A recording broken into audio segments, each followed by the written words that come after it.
Hello. Thank you to BIC for having me here. Thank you to the audience for coming here on a Sunday morning. And I hope you find that it's worth your while. So let me tell you a little bit about the book before we get into conversation with Mekin. So I'm a huge film fan. So when I put all my research together of whatever I had gathered through my field work and whatever, and the secondary stuff, the data and the other studies that I read, I visualized the e-commerce world in India and South Asia as a huge movie production. Okay, so if we look at it as a setting, actors and plot, the setting is a frenetic marketplace. It has thousands of customers, excited customers, and equal numbers of sellers who are jostling for attention. If it was a physical market, it would be Gandhi Market meets Crawford Market meets Lajpat Nagar kind of really dynamic and energetic environment. Now, in this setting, I have focused on a few sectors. Okay, what do you think this is? Any guesses?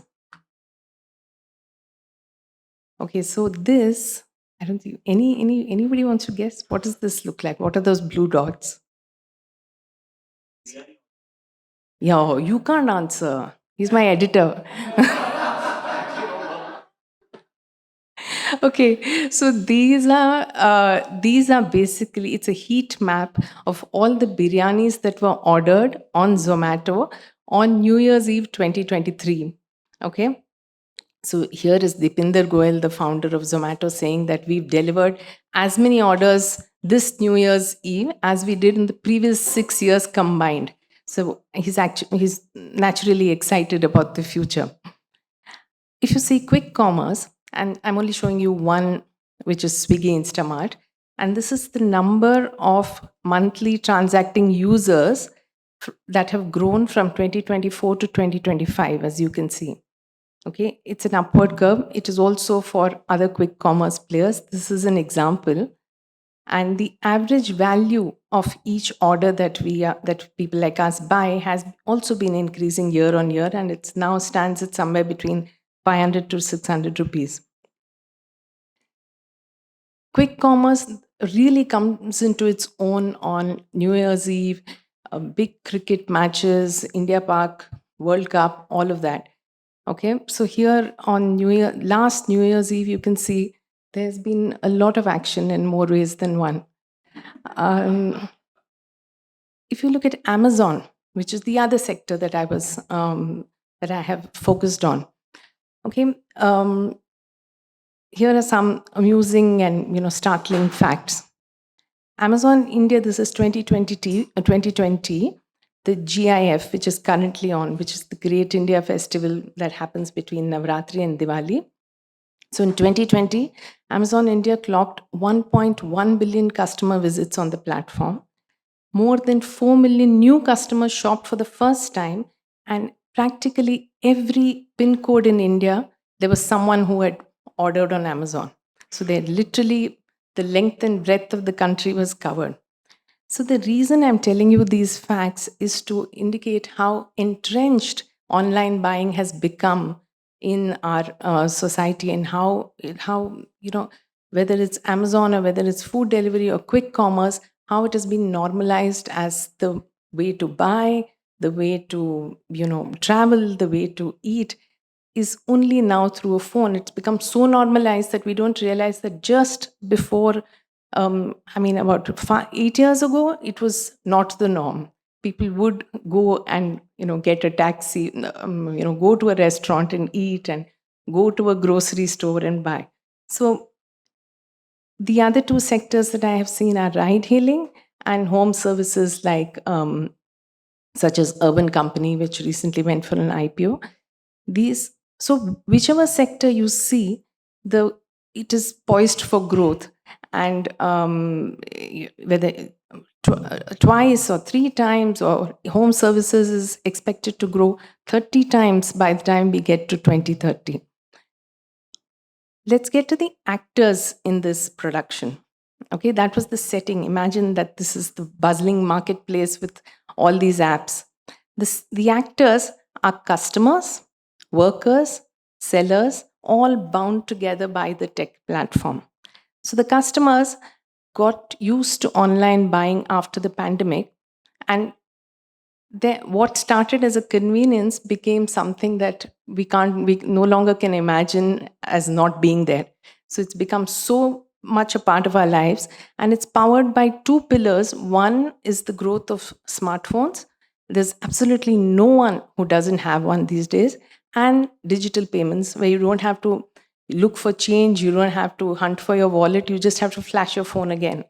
So workers, so in this dazzle of technology and digitalization that is taking over our lives, the last link is still a human being, and is represented by thousands of riders and drivers who crowd the streets of our cities, and who are the bridge between the seller and the buyer. These people are the gig workers. Okay. um, we call them gig workers. There's a term that has come about, which actually originates in 1920s America, where jazz artists used to, carry their equipment, go to a cafe, do a gig there, go to another cafe, do another gig there. So gig basically means doing one job for a short period of time, getting paid for it, and moving on. So that's where the word gig came from. But before all these fancy terms, India has always had a gig economy. So these guys, Raju plumber who puts his number on the wall, they're all gig workers, because you just call them, they would come, do it, you pay, and then they go away. What has changed is that now we have the platform as a tech mediator between the customer and the buyer. So that's why now we are talking about the gig economy and tech platforms. But as a huge unorganized marketplace, we always had gig workers in India. The third actors are the sellers. So thousands of small scale entrepreneurs, MSMEs, restaurants, home chefs who are all selling their goods online ever since app services became mainstream. And the small eateries have gotten onto food delivery platforms. The small manufacturers are on Amazon and Flipkart. So the sellers form a huge component of this whole ecosystem. Let's get to the plot.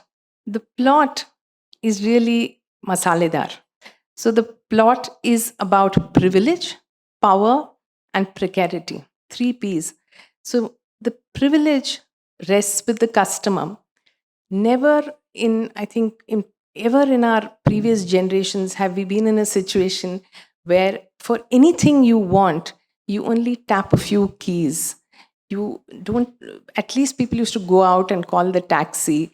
If they wanted to go and eat, they would, lift themselves up and go to a restaurant. But you have to do nothing but tap away on your phone. If you want something, somebody will come and bring it to you. If you don't like it, for example, in Amazon, somebody will pick it up from you. If you want a replacement, somebody will get another one for you. Imagine this crazy convenience. Sometimes you wonder, what have you done to be so pampered? It is really a period in our society when customers have all the privilege simply because they are of their ability to pay for goods. Let's see power. Power here rests with the tech platform, because information is power in today's times. And the tech platform has information about everything we do, what we buy, where we buy from, when did we buy last. You get all these nudge notifications saying you forgot to get an ice cream this Sunday, you had ordered one last Sunday, etc. So power rests with the tech platform. It also rests with the customer, because with one rating, you can determine what can happen to that worker. If you put a 2 on 5, he could get his ID blocked and he could get questioned by the platform. But also on the other side, the tech platform empowers. So there are, disabled people, mobility challenged people whose lives have hugely changed, because it's been transformative for them when they discovered ride hailing. So because of South Asia's cities and the poor public transport, a lot of disabled people were not able to move too much. But now that they have ride hailing and they have pick and drop from the origin to the destination, that entire their mobility ambit has completely expanded. So it has empowered a lot of people. It has empowered women to earn supplementary incomes for their family through platforms like Urban Company. And there is precarity. So the bottom of this whole digital, pyramid are thousands of the small people, the workers, the small eateries who live a precarious life in terms of not having security about their job, not having social security, being, not having minimum wages, and most importantly, not completely understanding what they have got into, not understanding how the algorithm governs them, what are the rules of the game. It is this balance of the three P's, privilege, power, and precarity, that I have tried to explore in my book. And I intended to do only India, but then I realized that this is not about Indians. This is about people at large, and also if we look at the South Asian region, we have a lot of commonality. We are a traditional society. This entire region. So I was curious as to how this traditional society is adopting technology, in what way, and how is it changing their life. And so I started reading up, and I found that there was equal amount of dynamism in other South Asian countries, in Nepal, Pakistan, Bangladesh, Sri Lanka. And although their markets are small because their economies are not so big and powerful, so it's a thin middle class, but the energy and dynamism of the place is equally strong. So if you see, so in Nepal, for example, every 2 months there is a food app. Somebody opens, closes. There's a lot of action there. So that therefore I thought I should cover the South Asian region, and yeah, so that's the story. And I will now call Mekin, and we will have a little discussion on this. Thank you.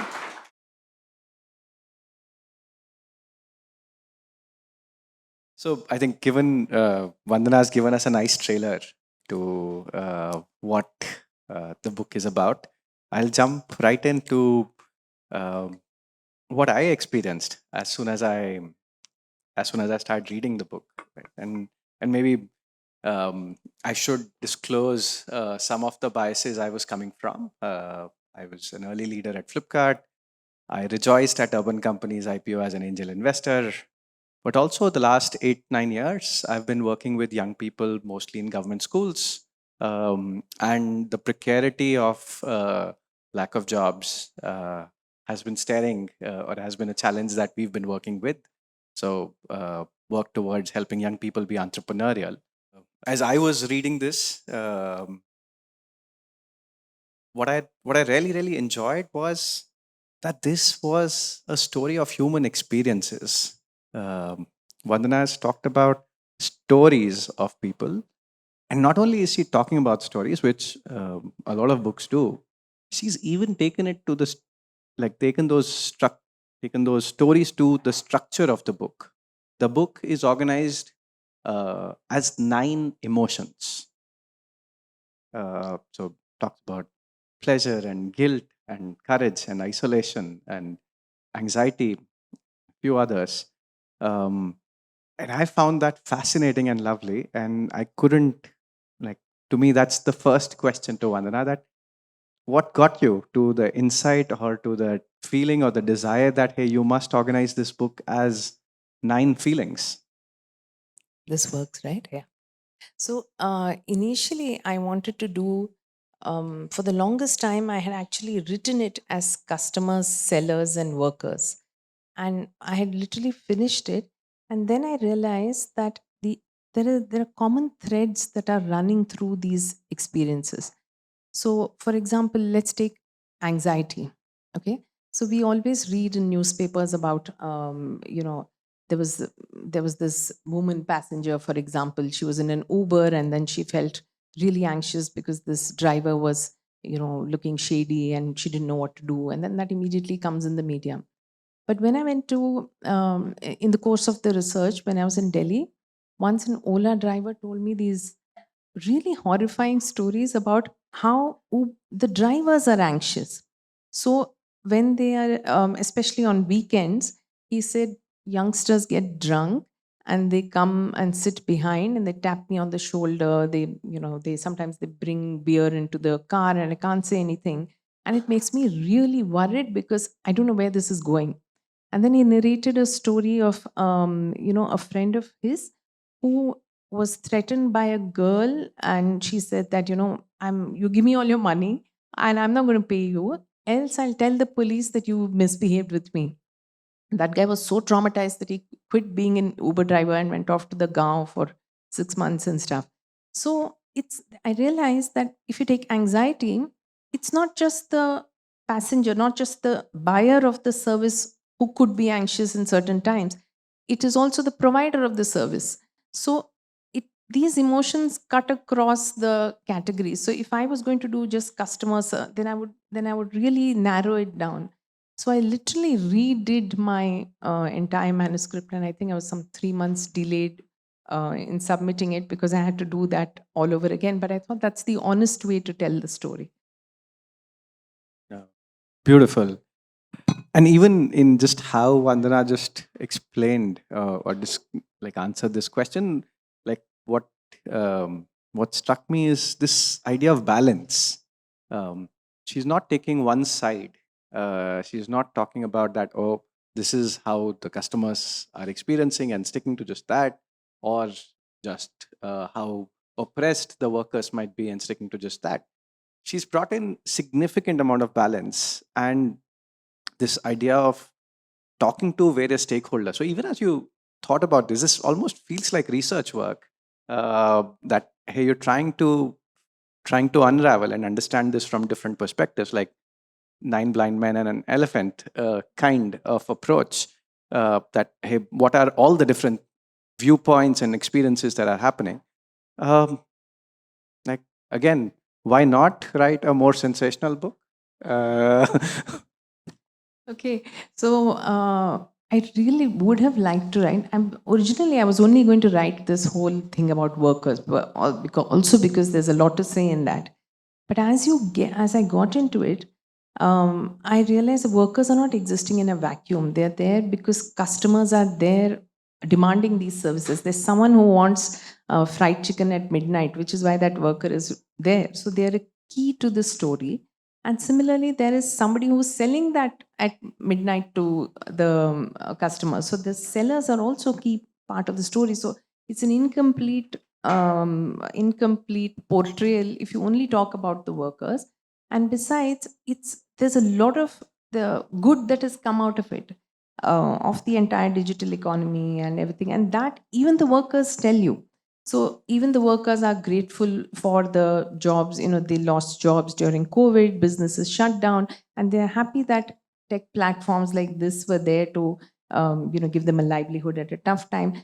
So it's a very complex story, and it would be really foolish to sort of flatten the diversity of experiences that people are having. So it's not one just a bad thing. It's not, there are no easy villains and heroes. It's a very complicated plot. And since I'm a development sector researcher by profession, I mean, I was in the corporate world for the longest time, but now since about 7 years, I've been in the development sector. So you really cannot be taking sides if you want to write a good paper or a good report. So you have to present it neutrally. And so by training, I'm sort of tuned to do that. as someone who worked in one of these companies and helped the company grow, I did find the companies or the founders' perspective uh, completely missing.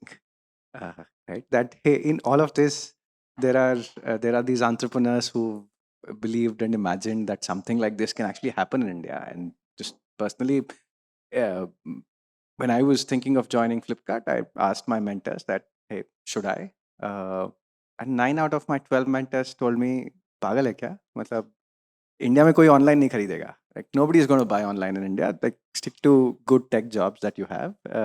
Don't try to do this, right?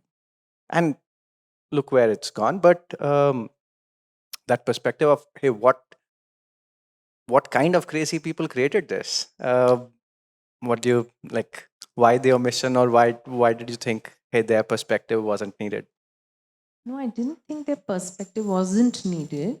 But by the time I'd gotten all this, there was already a lot of material enough for a book. First of all, that's practical reason. The other thing is that in my defense, I did speak to some founders, and I spoke to one founder of Pathao in Nepal, and of PickMe, one of the early founders of PickMe in Sri Lanka, the ride-hailing app, which is like an equivalent of Ola there. But having said that, the regular Indian founders who are, Dipinder and Albinder and all these people who are Blinkit, Zomato people, I thought that they are overrepresented in the media already. Their voice is already heard. They've given so many interviews. We know so much about them. They've done so many podcasts. And also, I thought that इनके बारे में बहुत पता है. So let me talk about the people whose voices are not heard and who are not, whom we don't know about. Those layers are not never peeled in mainstream media. So I thought, let me do that. But having said that, yes, I mean, people have commented on that. And I was thinking maybe I should do, like, Kantara is released. Kantara 3 is the prequel to Kantara. So maybe I can do OTP Please 1 if my editor will agree, and it'll be the origin story of how the how the companies were found. Was that a pitch? Uh, all right. No, again, next question. One of the reasons I actually did not listen to my mentors and decided to join Flipkart was, here were two young entrepreneurs, and conversations with them. They said that, yeah, we want to build a company where customers are happy. Like, we want to absolutely delight customers in India. And I'm like, what kind of crazy entrepreneurs embark on that journey? And as somebody who grew up in the 90s, which, by the way, the book touches beautifully in just so many different ways, including Nokia phone and yeah, like, I was pained because we had to wait for months for a phone line to get installed, or as in to buy a scooter or a car. Uh, so the life of a customer being serviced by businesses, you were literally at their beck and call, at their mercy, right? And I still feel that about some sectors today. That yeah. and and so these two young founders saying that, hey, we want to make a company where customers are happy. We want to delight customers, felt both deeply appealing and revolutionary. So, like, and Flipkart's and the bunch of other and quick commerce companies have made some of that happen. So customer does feel like a king or a queen now. Um, what you talked about this, what are your personal feelings about customer delight having gone to the extent it has, and where do you see it going? Okay, so like you said, we've all seen the era when you have to wait forever for LPG cylinder, for Maruti 800, for a Luna, Bajaj Scooter. Luna, Bajaj scooter, and the customer had the zero relevance in that whole in those days. So from there, I think we've totally gone berserk to a situation where a customer is, like I said, you literally have to do nothing but tap a few fingers on your phone. And there's a comedian called Sapan Verma, whom I've quoted in the book. He narrates this instance where he says he bought a jadu for 120 rupees on Amazon. And it was, he lives in Bombay, and the Amazon Bombay warehouse didn't have it. So it was flown to him from Bangalore. And he says at some point, Amazon should have popped up an error message and said, no, please go to Gupta stores downstairs and buy it.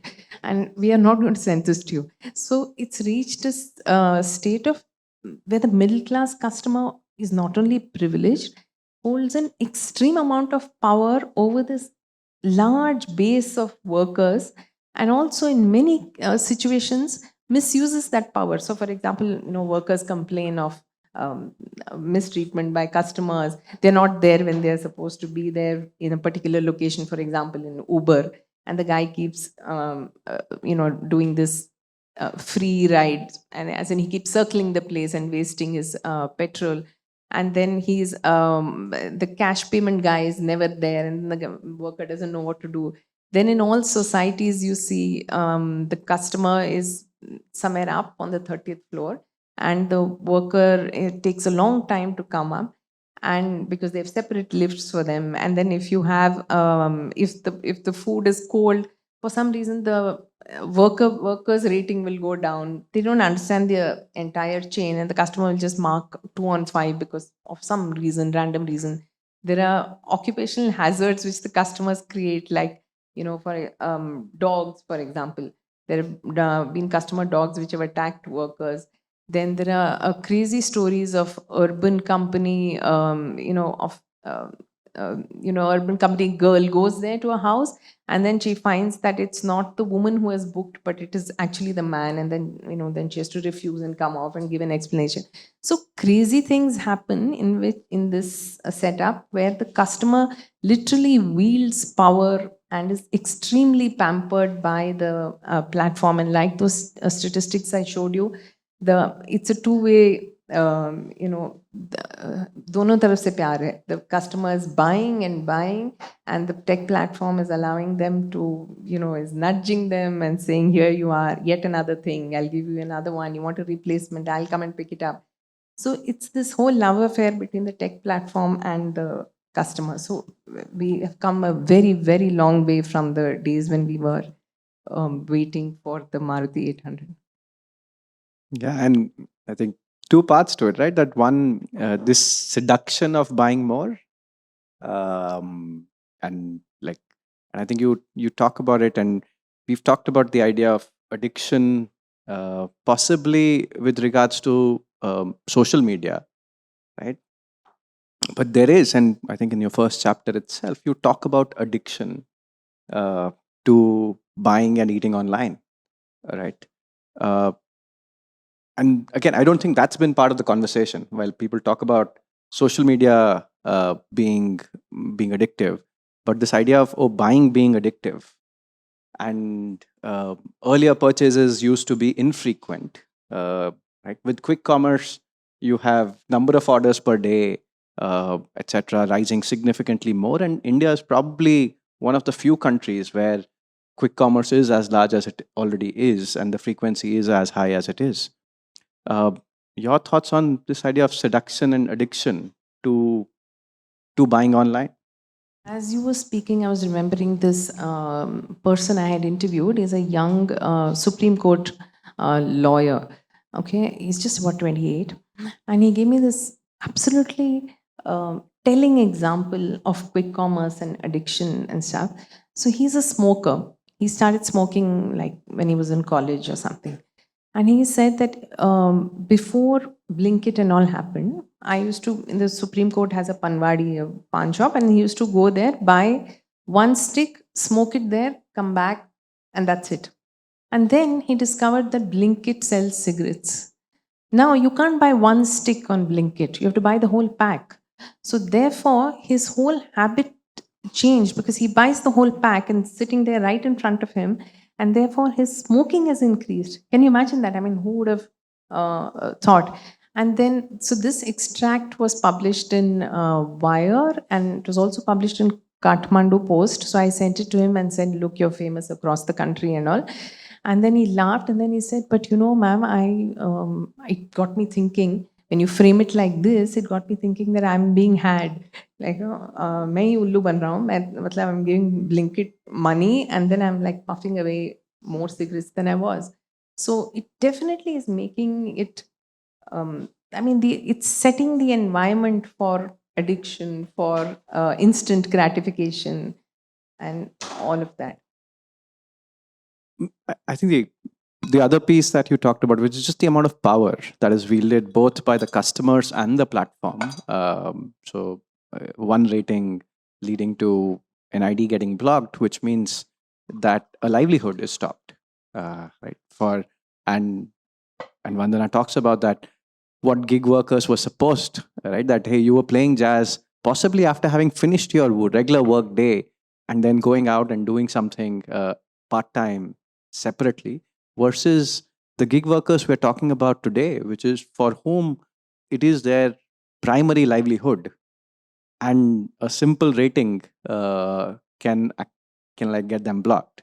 That, hey, this customer had a bad experience, and the platform is not accountable to, hey, if customer is having a bad experience, I don't need this guy to be serving more people so that other people have a bad experience.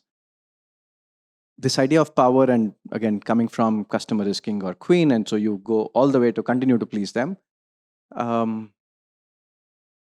Is it feeling like a race to the bottom? Do you see anything getting in the way of this power?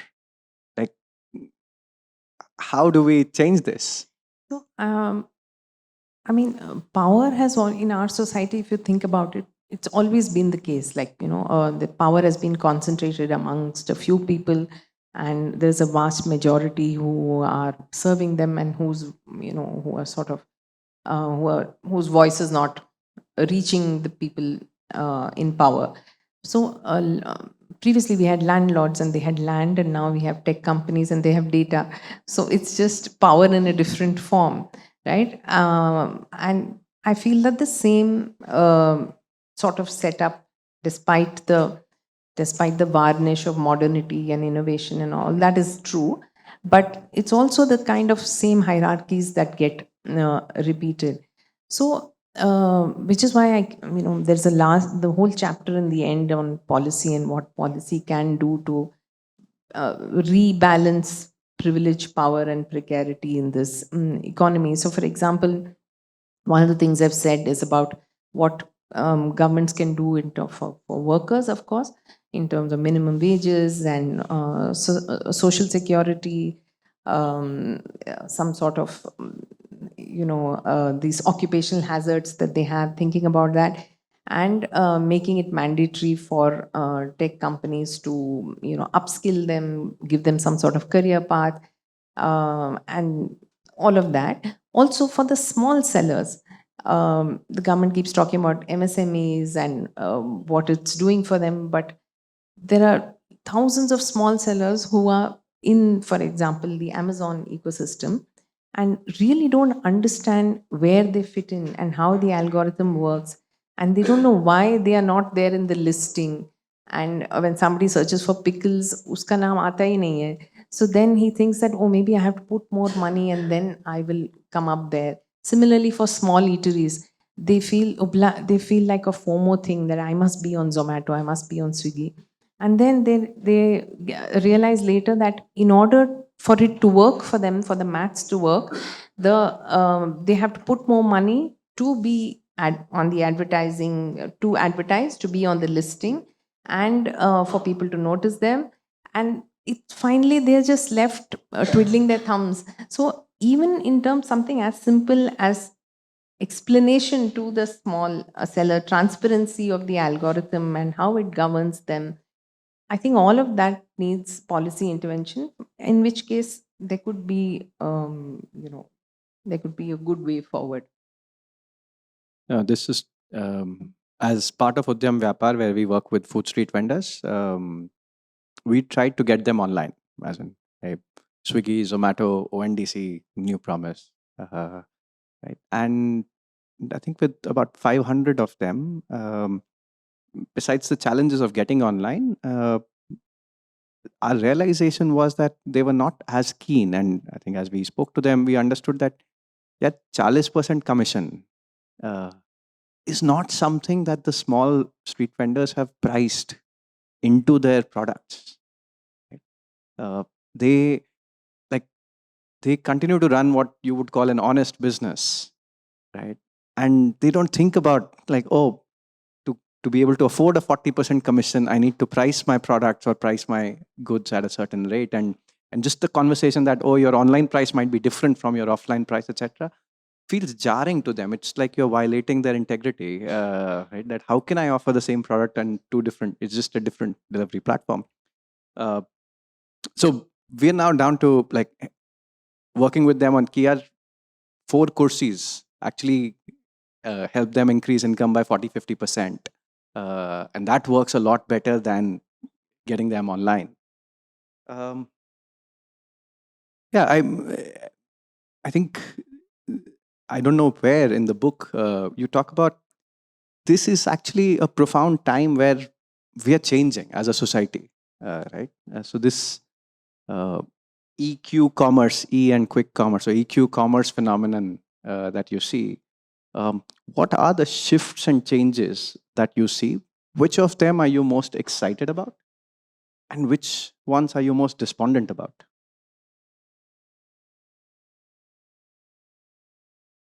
Okay. Let me tell you, during the research, what I felt. Okay, I mean, let me share with you some moments which would possibly answer that. So let me tell you the happy one first. So, where among the earliest places I went to do my research is Kerala, because I thought that Kerala is a state which is hyper aware of worker rights, and let me see what's going on there. So I went to Trivandrum, and I spent some time with union leaders, with workers, with with academic people to understand what are their thoughts on this whole thing. Then, since Trivandrum is pretty close to Kanyakumari, I thought let me just visit Kanyakumari. And I went there, and I was, by the time I reached, I was really hungry. And I was thinking, what can I possibly get here? And I was that near that Vivekananda rock, that complete end of the place. And I thought, let me just open my Swiggy app. And the Swiggy worked there. And I was like, wow, Swiggy is working in Kanyakumari. And there were a few cafes over there, just about 5-6 cafes. So I ordered a pizza and a cold coffee from the nearest cafe over there. And I was watching in fascination as that guy was picking it up. And here was, if on the map, the entire sea is here and all the three seas are meeting, and this guy is coming towards you. And then he came, and I was like, Karthik, Vandutingla, which in Tamil means, oh, you've come. And then he was like, yes. I mean, what's the thing? So then, and then I took a selfie with him, and we got this pizza. And I was just so fascinated that here at the end of this 3,200-kilometer land, on this last meter, is this person. Technology has scaled so beautifully that this middle class convenience is available to me on this rock here at the end of the land. And I thought that was fascinating. It was, the power of technology done right. So that was the happy one. You want to tell me? You tell me. You're the reader.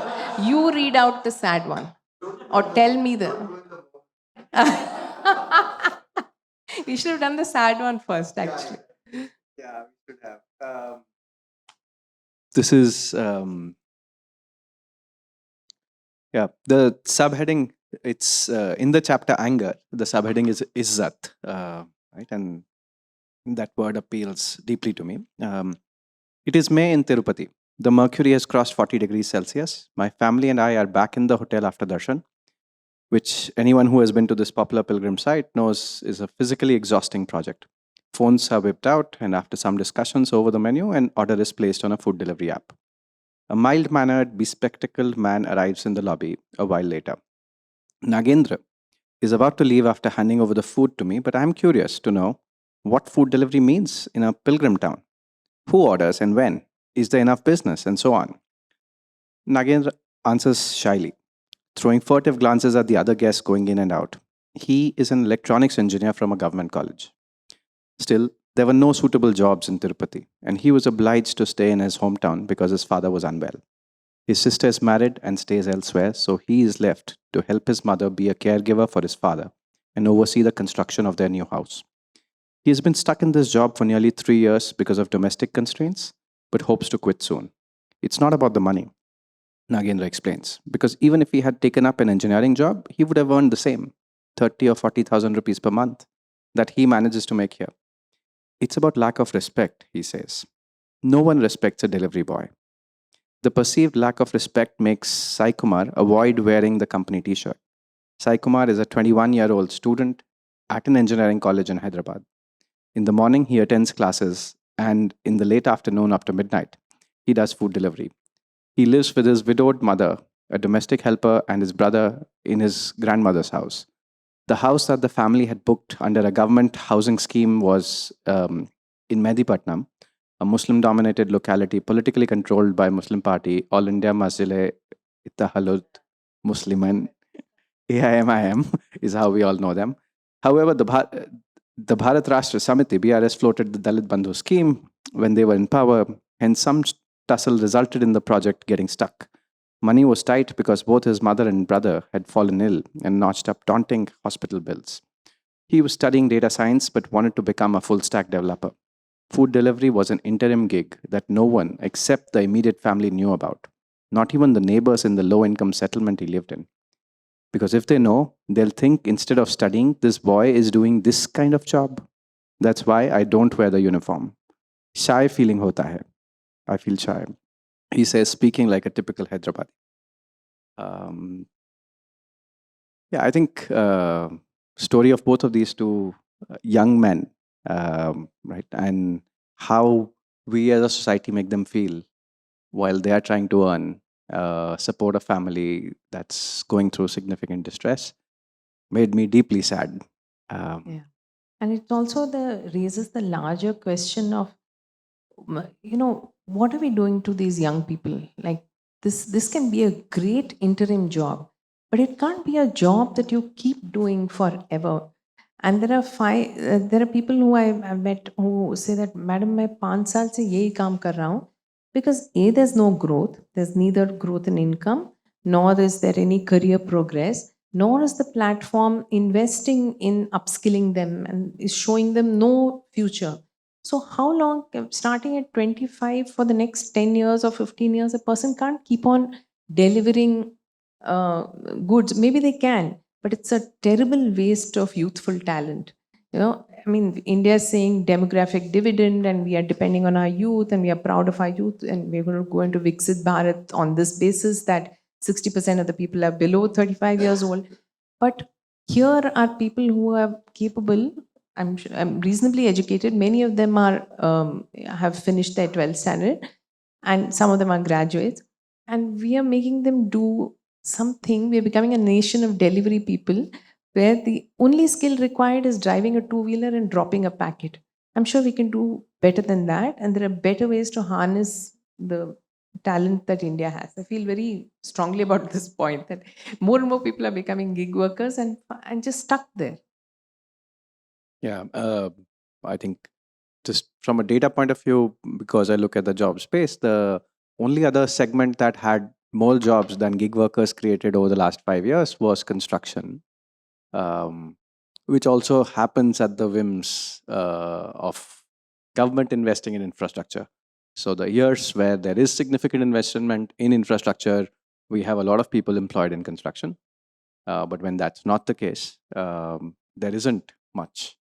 Um, so that last word, precarity, that Vandana spoke about, is a reality for a very, very large population of young, hopeful people in our country. Okay, अब यहाँ से scene कैसे बदलें?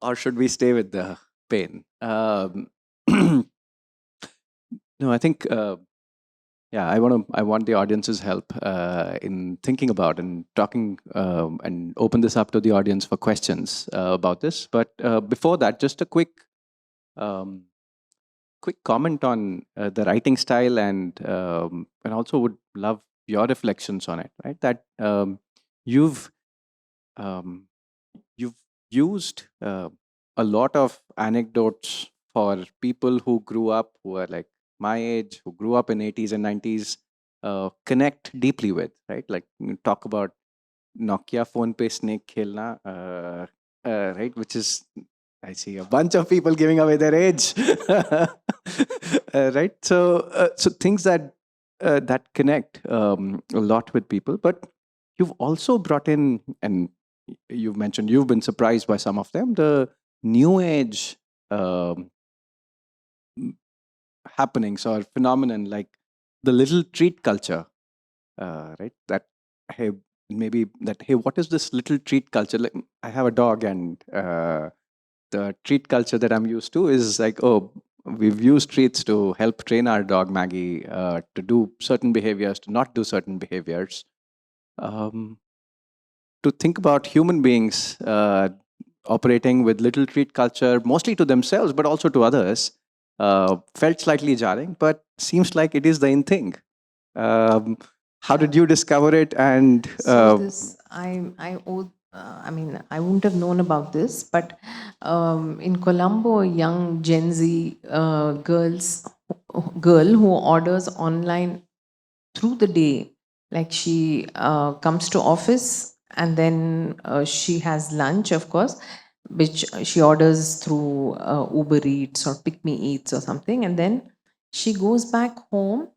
Often she orders dinner from outside, but in between, just having reached home, she orders for herself a hazelnut coffee or a little muffin or something.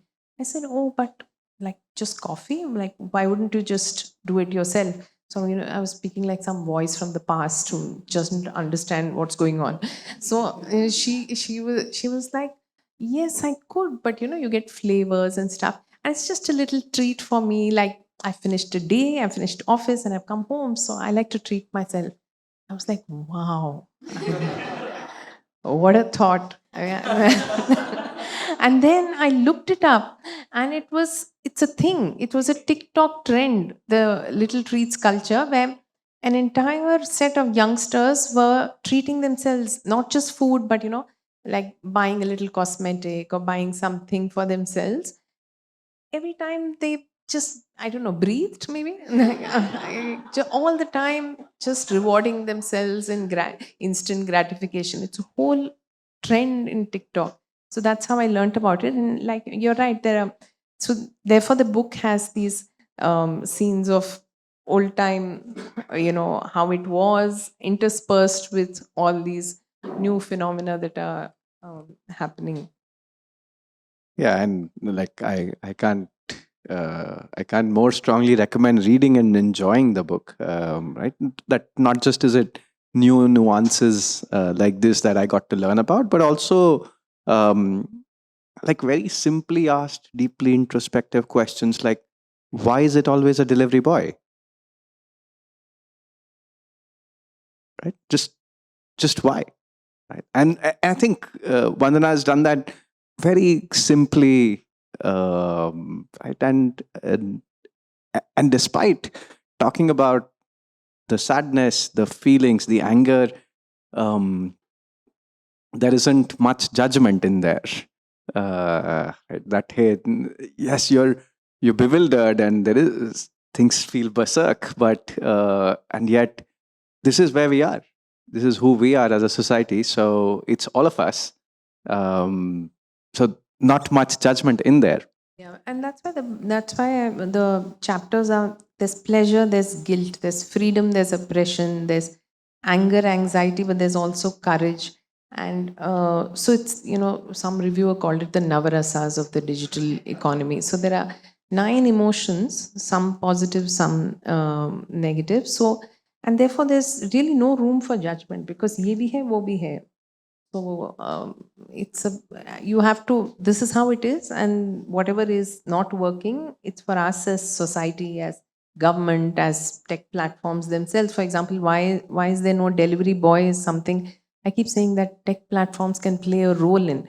If they were to, for example, partner with civil society or NGOs on, teaching low income girls driving, how to drive a two-wheeler, help them get a loan, or give them two-wheelers, teach them how to drive, you'll empower way more women to become delivery executives. And for women, it's a huge thing. They supplement their family income.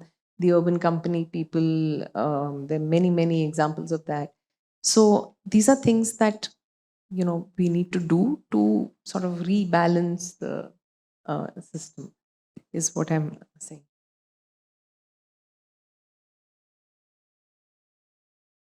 Hi, Thank you for that wonderful conversation. You guys have great camaraderie. My question, the larger question, is about your research process and experience, and maybe some of the sub questions you could answer are: how long did it take you? What are some ethical considerations that you had to? Or did you fairly compensate the people that you talked to for their time? I'm sure you did. I was just asking, like, what was the process? um, were some of them reluctant to talk to you and why? Were some of them happy to talk to you and why? Etc. Just Can you introduce yourself? Are you a Oh, researcher? no, I am Samadrita. I'm a product designer, but during my master's, my focus was on research, and I was looking at how people search on their phones, especially in tier 2, tier 3 cities. And they have very interesting ways, uh, because we usually use the search bar, but they, if you see when you pay a auto guy, they have the QR code as their screensaver, or like they've sent it to somebody on WhatsApp. So I really appreciate the nuances of research and all of that. So I had Okay. such questions. So I did a lot of travel. I okay. So the most importantly, so everything stems from curiosity, right? We have to be curious about why something is happening, and then the universe sort of paves the way for you to take it forward. So I was curious during the pandemic about the fact that nothing else was happening, but at our building society gate, there were always delivery boys, no matter what time of day or night. And so I could see how people were slowly shifting to just online, and they were loving it. And there was only this cohort which was there in different colored t-shirts at the gate. So I started talking to them, and then heard their stories just downstairs in my own society. And then that led me to union leader in Hyderabad, who sort of was there, who represents them, Sheikh Salahuddin. And then he pointed me to Delhi, where there are some activists, there are people who are protesting against Amazon, and also I went and met them. I became the researcher for a project of for India's largest gig worker survey, where they've surveyed 5,500 workers. So I designed that survey, and I also was the author of that report. This was done by an NGO in Delhi, the worker rights NGO. So I did that. So that gave me like a ringside view on what is happening across the country to different people. And then I did my qualitative, I backed that up. That was a quantitative research. Then I backed it up qualitatively with visits to Jaipur, to Kerala, to Tirupati, to lots in Hyderabad, of course, and Delhi, a lot of it in Delhi, and so on. And then, like I said, I realized that this is about people. It's not about, nations. So I therefore included the other countries. I went to Nepal, I went to Sri Lanka, I got data from Pakistan and Bangladesh, and so that it took me 2 years. I did not compensate anybody. People are very happy to talk and tell me their story. Again, as someone who's probably done research or enabled research both in a for-profit and a non-profit, maybe I'll just bring a nuance that um, in both of these areas, like empathy and research, that empathy to understand, to be in someone else's shoes is extremely important. An NGO is trying to do that to figure out, hey, how can life get better for this person that you are stepping in the shoes of? The intent or the motivation for a for-profit organization isn't the same. Right? So I think as a for-profit, I feel it's important and fair to pay for the research, while for a non-profit it may not be the need. Yeah. My name is Madhav. I run a small startup called Vahan, where we actually recruit a lot of gig workers. In fact, we now recruit about 40,000 gig workers a month. So we're a big part of this ecosystem. 40,000. So we're a pretty large part of this ecosystem. And thank you so much for bringing the stories out through your book. While policy is one way to perhaps improve the overall equitability of the ecosystem, but even the code on social security was introduced, I think, 5 or 6 years back. And there's been a lot of debate, a lot of back and forth between government and the private sector to actually put it into full force. And as we all know, it's been sort of in this no man's land for a long time. Are there any market-driven approaches that you can think of that could make the overall ecosystem more fair and equitable? Yeah, so one, like I said, why not delivery girls in these tech platforms can really play a role in getting more girls into the ecosystem. Um, a lot of a market driven here, the main actor here is the tech platform.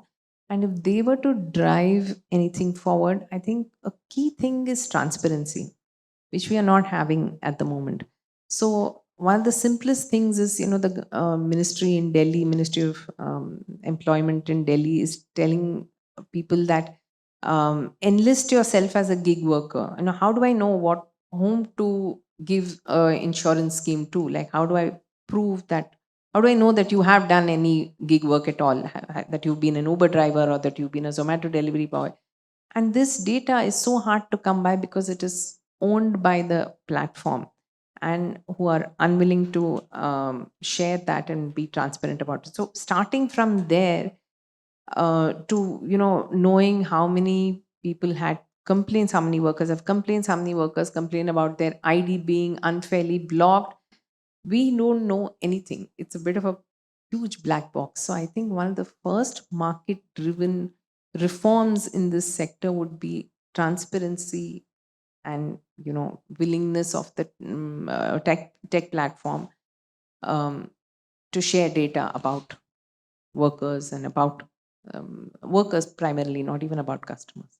And then we have Balaji over there, who's the writer of the Fair Work report, and I can see he's Yeah. Sorry, madam. Before you go, I'll disagree with he's Vandana the expert on this. I don't think for-profit organizations would want to share data, just Correct, like correct. zamindars wouldn't want to share their land. Wouldn't share their land. So I think So, that's not yeah. a market approach. Yeah. I do want to suggest that I feel proud about how Urban Company has gone about finding a much better balance between customers and workers than most other organizations, right? That the pride that you see with a large number of folks with Urban Company, TV ads that talk about dignity of labor, of income data getting published. So some amount of transparency that appeals to them and appeals to their cause of attracting more people to work for them while being extremely selective and caring for both quality and then safety and trust, because these are people going into other people's homes. So to me, of the people I know, they seem like a good example of how for your own good, for Urban Company's own good, they have invested in the worker, and that has led to actually great returns for them. Yeah, that's a great example, Mekin, actually, because they are the only people who are skilling them. So even if you quit Urban Company, you still have learned something and you can do something offline. One is that, and the other thing is that I remember a time when when there were gig work plumbers and carpenters who used to come, and people used to bargain with them, say, 200 रुपये क्यों ले रहे हो? ये तो 150 में हो जाना है. Now you can't bargain with an Urban Company plumber. It's the rate is fixed, and therefore that allots them a certain amount of dignity and certain amount of that your work and your time is worth this much, and this is what the customer needs to pay. So that I think, yeah, like you're saying, it's a good Yeah, example. I'm biased. I'm an investor, and I can talk through multiple other things that they do in terms of career paths, etc. But a lot of it just comes from a core of care for the worker.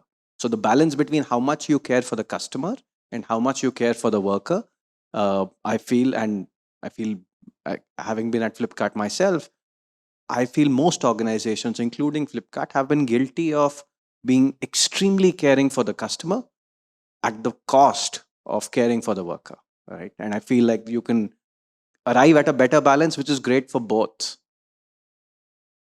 Hi, it's a quick question because a lot of questions. My name is Nigar. And thank you, both of you. My question is from my personal experience. I used to buy cat food from a certain shop in Koramangala. So my cat was a big consumer of cat wet food. So I stopped buying because Amazon was giving me, discount. But it so happened that one set of the packets that came was all rotten. So I lost a bit of trust. So I called up my old shop. So she said, we are suffering because you people are buying from online. So I was one of the biggest customer.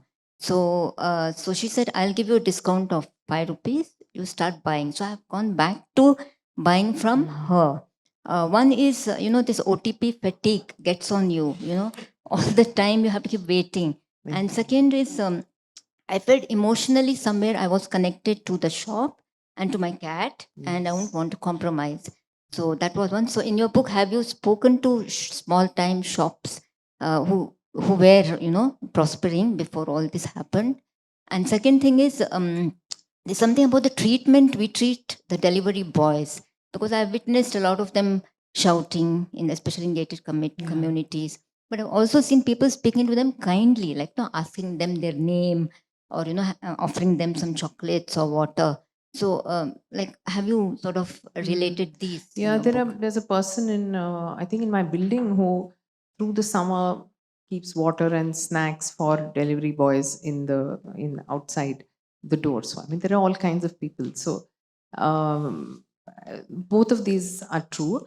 And in the book, I haven't spoken to shops, but I have spoken to restaurants, small restaurants who used to be on Zomato and decided it's not worth it because they were bothered about the customer experience in the restaurant. They thought it's better to focus on that than send the food in a plastic dabba somewhere where people don't like it and then they complain about the food. But it's actually not the restaurant's fault because it's the way it's been transported, it's the time of and the nature of the food and the time the delivery boy has taken to give it. All of that is out of their control, but it plays a role in what the customer experiences. So when they realized that, they said, I'm not going to go there. I'm going to go the old fashioned way and just concentrate on my in dining customers. So that's happened. I don't know if Giridhar is here. No, okay. So he was one of a seller who was on Amazon. He's from Bangalore. He was supposed to come for this. So he was selling motorbike parts on Amazon, and then he had several bad experiences, and he got back to just selling on his website. So She does talk about how the transactional experience, right, is not as fulfilling, and you feel disconnected with just dealing with technology on the other end, and more of it coming up with AI shortly for you. But I think that disconnection is large and growing. Hi. I really loved your presentation, and this conversation was very insightful. Thank you so much. Two quick questions and one small quibble. The two questions are that one is, what was the central research question you went with? I didn't get that. So, just something on that. And the second question was, what happens to social relations? Because earlier you knew that Kirana store person, so my mother would talk about, oh, Pradeep's son is getting married, but here we don't even know who this person is because tomorrow there's another person, day after there's a third person. So you don't build that relationship like you did with, your vendors. And the quibble is, let's avoid boy and girl because we're employing people over 18. So delivery person, let's not infantilize them. So instead of delivery boy and delivery girl, we can move to delivery person or personnel. I know it sounds just but I semantic. specifically want to say employ women. So how do I say that? I specifically want to say please employ. Yeah, women is fine. Yeah. Yeah, no, I think just to clarify quickly on the quibble, the comment was that the societal term is delivery boy, and Vandana is actually asking the question why. Why do we only call them delivery boy, right? And then move to women. And so that okay, anyway. So so the central research question, I wanted to avoid that because through my professional life, That's the way things are approached. What is your central research question? And then, are you coming back to it? I completely went with an open mind. What is there in this space? Who are these people? What are their stories? And then from there, so my initial, if you want to call it a research question, is, what's happening to who are these gig workers, these delivery workers? Where did they come from? Did they have a, what jobs were they doing before people started buying online? And do they see themselves as part of this dazzling startup ecosystem of which they are really a part? But do they see themselves as that? This was my initial trigger. Like I said, so it's not one research question. And then as you explore, you find new stories and you make new connections and you build from that. So, what was the second? Yeah, the point on, so there's a whole chapter on isolation. It's my favorite chapter. And when people, like she said, when people go to neighborhood stores, those neighborhood stores, it's not just a transaction. They are sort of nodes in the community for, for community building. For you go there, you meet another neighbor, you chat a bit, you come, there's a professor in Sri Lanka whom I've interviewed who says, where you know what's happening in the community, who's getting married, who died, who moved out, all sorts of things. But when you are separately in your house and somebody whom you have no connection with rings the bell, drops something, and runs away, and you never even see that person because he's in a hurry. He has to go to his next thing. There is definitely there are certain bonds of community that we are losing out on, and there's an entire chapter on that. There are personal examples. So it's a topic that I feel very deeply about. This loss of camaraderie and easy community that used to happen in the previous days. Also because on one hand this is on the other hand we are saying that there's depression, there's loneliness, there's old people are feeling lonely, there's in urban communities there's a lot of mental health issues, and research shows that these kind of casual interactions in the community actually lubricate people against that, against those kind of problems of isolation. Again, a phrase I learned from the book is perception crossing. I'll let you guys look that up / read the book to figure out what it means. Next question. I'm Dr. Sangeeta Purushothaman, and we work with, I'm with an NGO, and we're always looking for livelihood opportunities. So my questions are related to that. So largely it is to understand the gender dynamics. We work with women and girls. So where are the spaces in the gig economy for, if we were to skill young girls, women, that we can skill them to sort of enter the space? That's the first question. Second question is linked to a larger question of, in the US, you have temp agencies. You move from one city to the other, you register with temp agency, you get a job the next day. So does this represent an opportunity of that kind? Yeah. I always felt India should have these temp agencies because then people are coming in from other cities, smaller towns, they would instantly get jobs, right? So is this an opportunity for migration to happen into big cities? And I think the third one is a rather most sort of sad question, which links to what I saw once happen in front of me when I was driving from the airport in a taxi, where this one guy was a gig worker and he cut across the highway that we were speeding on, got hit, and he died instantly, right, in front of our eyes. And the guy who was driving my taxi, he, very smartly moved very quickly away. And the guy who hit him wasn't aware. He was just a, father driving back from dropping his kids at the airport, and he was driving back and he hit this guy. So, and then the taxi guy spoke to me and he said, this is happening every week, okay, with the gig worker who's coming from the outside, is not trained on how to manage Bangalore roads, yes, and can very easily manage within Bangalore. But the moment they go into these spaces like around the airport and so on, many of them are dying, right? So, just to understand, I mean, what can one do to sort of, prevent something like that from happening? Yeah. So last question first. I don't think we can do anything in terms of this. It's part of the entire. When you put speed as the center of your offering, then things like that can happen, right? And which we as a society want, um, something which is not really urgent in 10 minutes, then the delivery person is running like crazy to give it.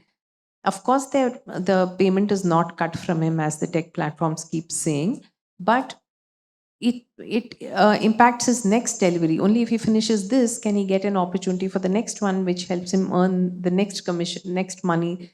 So it's the entire system of putting speed as an unnecessary attribute, important attribute, which everybody must aspire for. So this is, it's deeper than, you know, us taking any action to prevent accidents. It's about how we, what we want as consumers. Sorry, About just the to add, Vandana, I don't think it's any different from cigarette smoking is injurious to your health. Right. That and it's taken a while to get to a point where just even saying that, acknowledging that, took us 20 years as human society after the data and research were all out there. I feel here this piece that, oh, this is happening every week right now, feels anecdotal. It's probably maybe even worse than this. But hey, as data comes out and as research happens, it's not, I feel what it takes for our collective consciousness to rise, to be aware of that this is happening, because anecdotally we are all aware of it. We see them driving the wrong side of the road, which has become normal. We swear at them. We're like, hey, why are they doing this? They have screwed Bangalore's traffic, etc. Right? But we go back and then order. Yeah, true. About the women part, like I said, again, in the urban company employs a whole lot of skilled women, but I would like to personally see women in the other spaces where they are not, and the reasons why they are not is a bit complex, because if you see, there aren't any women, there never have been women in jobs which are in public spaces, for reasons as simple as not having enough women toilets, you know. So women don't want to join jobs like this in the transportation sector, for example, where there aren't truck driver women, there aren't women auto rickshaw people. Even before Uber and all came in, where were the women? I mean, you hardly see a woman auto driver or something. So that's more connected to the infrastructure and their sense of safety and security in doing jobs which, you know, which are, you know, out in the open in the public space. So it's a lot, it's connected to all of that, and only when, as those improve, will women feel more confident to do jobs like this. Hi, my name is Arvind. A little bit on, I work in the product and the project. So related to tech and a little bit on what everybody already mentioned, the keywords. One is relationship. Ma'am, she talked about isolation. Just touching upon those 2 points. The question is, I'll ask the question first. So the waste that is getting generated when we are doing this delivery system, if you come across anything like that, and with the kind of leadership or the decision makers that you connected with, was this point somewhere discussed? That's one question. And as you rightly mentioned, both of you, there's a little bit of policy, there is a little bit of the behavior itself changing, not even at the gig worker level, but even at the consumer level. Stories about the cigarettes, stories about what ma'am said about cat food. Just to add to that, if my father goes to the restaurant that I go and pick up sambar from, my dad gets extra 1 spoon. And he'll be like, तू तो order करता है ना? मैं बोलता नहीं sir, मैं खुद आ रहा हूँ अब. So we are losing that, and that social fabric, and rightly as ma'am said, the kirana stores, the community bonding, the nodes, and just knowing what is happening in the neighborhood, we are losing so much of that. Especially in a place like Bangalore, where there are new people coming in. Sometimes we don't know who is next door. Just my rant. So did you come across anything like this where we can have some things, as ma'am rightly asked, can we do something about it? From driving skills, from behavioral skills, what we see that we can do as consumers. I've seen even a gig worker order मेरे सामने. मैं बोला ये क्या कर रहा है? बोला भैया वो मेरे को बहुत तंग करता है, मैं इसलिए उसको बोलूँगा कि मेरे लिए जल्दी ले आ. So I mean things like that also happen, and it's like, you know, for them to be able to express. So anything that you noticed in your research, and if you got a chance to talk about things like this to the decision makers, and example where urban companies helping people to skill, things like this, are they coming into the foray of the tech companies to own it and be accountable? I'll let you answer it, but I can't not remark at a question on waste followed up by the extra spoon. Yes. Like, I think that's the dichotomy of the world we're living in, right? That, hey, there is significant amount of waste getting generated, and yet we feel happy about the extra spoon, and it's who we are, right? So yeah, as I read the book, I didn't find much talked about in terms of the waste. So Vandana, maybe you should take that on. And Actually, I'm not. So specifically, you're asking if there food are- waste, matlab, that plastic stuff that gets packaging. उसका मतलब उसका क्या होता है? हाँ, मतलब इतना waste हम जनरेट कर रहे हैं जो पहले नहीं होता था, मतलब because अच्छा, so okay. the No, new additional I- waste I that's mean, getting it's generated. it's a great angle. Haven't explored that in the book. Yeah. So this is not a data point from India, but in China, the number one source of waste is now food delivery packaging. Mm. So that doesn't augur well, but Yeah, I don't know about waste, but definitely I've read a lot about how quick commerce itself as a model is unsustainable because of for every order, if you order bread, that guy's spending fuel and coming. You order butter again, you forgot that guy's coming. So whether this model is sustainable, where on the other hand we are saying EV, we are saying get people on public transport, reduce the number of vehicles on the road. But on the other hand, there are more and more of these two-wheelers which are doing more trips than anyone else. So this is a dichotomy that is being debated in with respect to sustainability of quick commerce as a model. And to the question that I heard murmured, what are we doing about it? You saw the data. We are ordering more. Somebody said actually on Twitter the other day that what do we do with the time that we save by getting everything in 10 minutes and 15 minutes?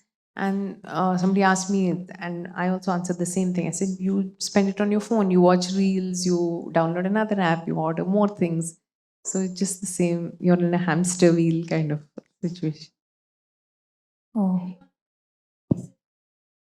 There's an entire chapter on it. It's called Guilt. Good afternoon, ma'am. Good afternoon, sir. I'm Shri Charan, a student of Political Science and Public Policy. So, with the advent of AI, how do you see things unbounding in terms of gig workers? Does it replace them or does it aid them their work? And secondly, we see this job is still seen as a menial job by many, regardless of the necessity. So, do you have any ideas on how to rebrand it and build reputation to that, like redesigning uniforms or giving them a professional ID cards? And thirdly, ma'am, you spoke about demographic dividend. So one thing is that people are losing their youth by these kind of job.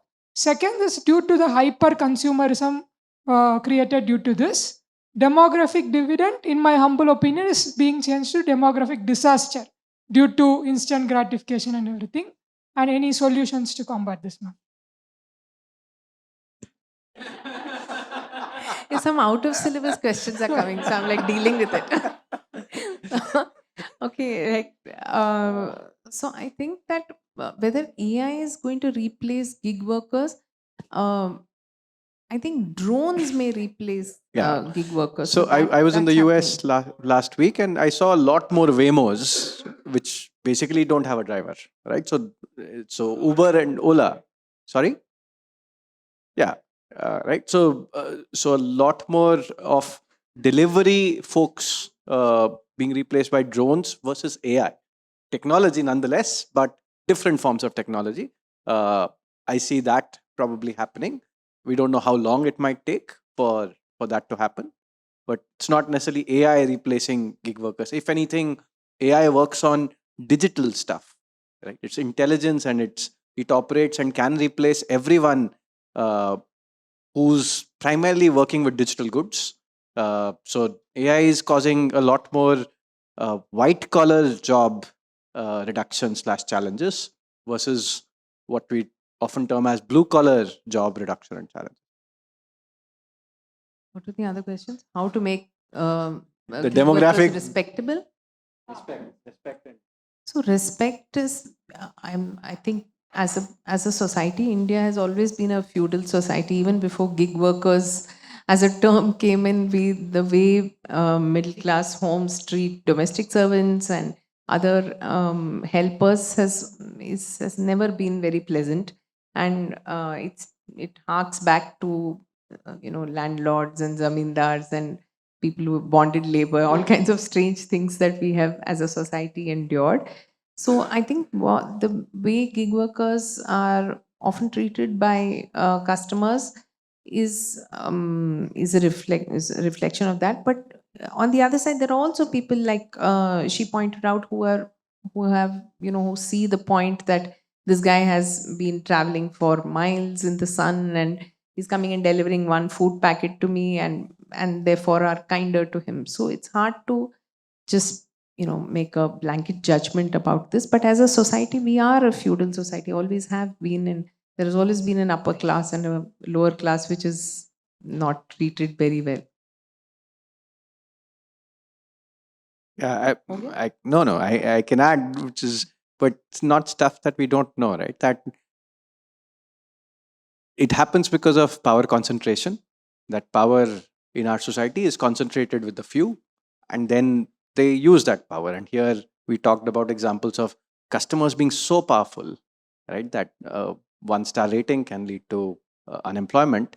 So with all of that power and power concentration, I think the only long-term way is for that power concentration to break.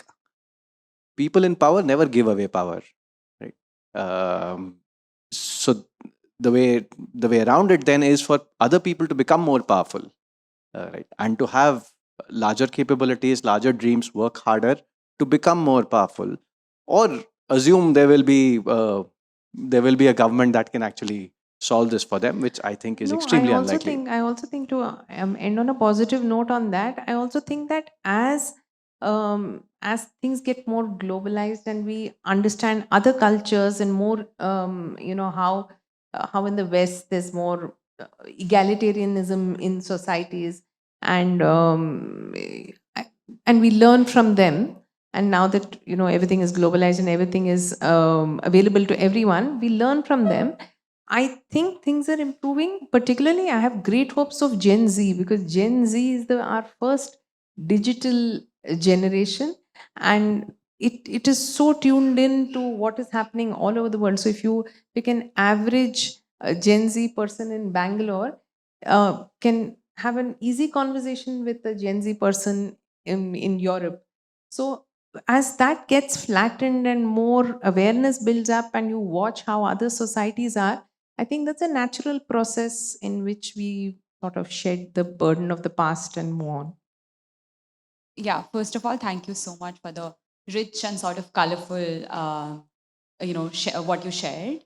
I'm Abhirami. I was working as a quantitative researcher. Yeah, quantitative researcher on a project in which one of our focus groups were gig workers.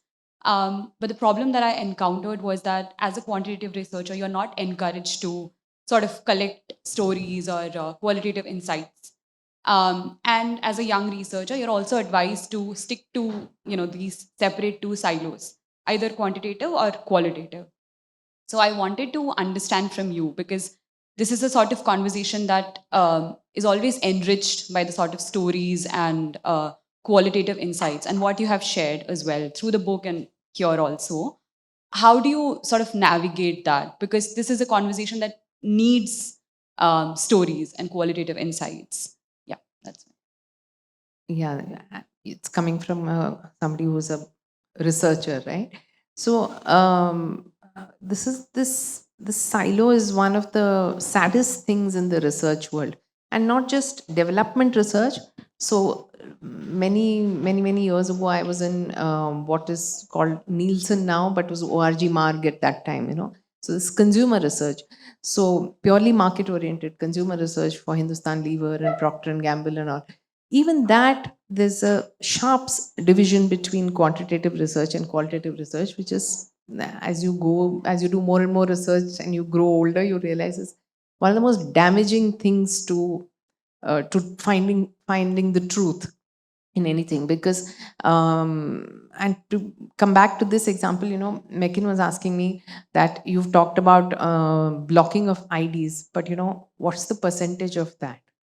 So if I was to give you a percentage of that, that'll just become like 3%, 5%, but then and they'll seem like, oh, this is not a big deal.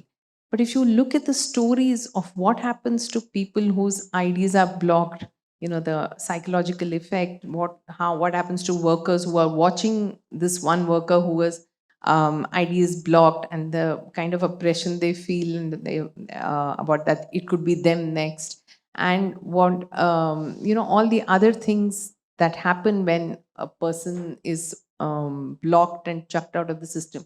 If you just to give you a context, this happens if some customer complains about a worker and says that this guy's been bad, then the tech platform, or he hasn't delivered an order, then the platform has the power to block the ID of the worker. That is hugely damaging. For it stops his livelihood, it affects in various ways, he doesn't know why, and it's completely unilateral that just the customer said this and this guy is out of the system. So you will never know the trauma of that if you don't do a qualitative research and you speak to 4-5 of the workers. But if you do a quantitative, that'll become like, oh, that's just 3%. So you need the numbers, but you need to flesh out the number to know the story. So both are completely important, and you must challenge anyone who says you should do one and not the other. No, her question is how to navigate this, which is like we've basically super specialized and we do only one part and then hope that things come up. And my nudge or push would be, hey, there are evolved people who get that, hey, both are important. Find them, work with them. Yeah, and challenge anyone who tells you that do this and not that. So thank you, everyone. I hope you guys enjoyed this conversation as much as I did. Thank you so much, everyone, for coming here on Sunday morning.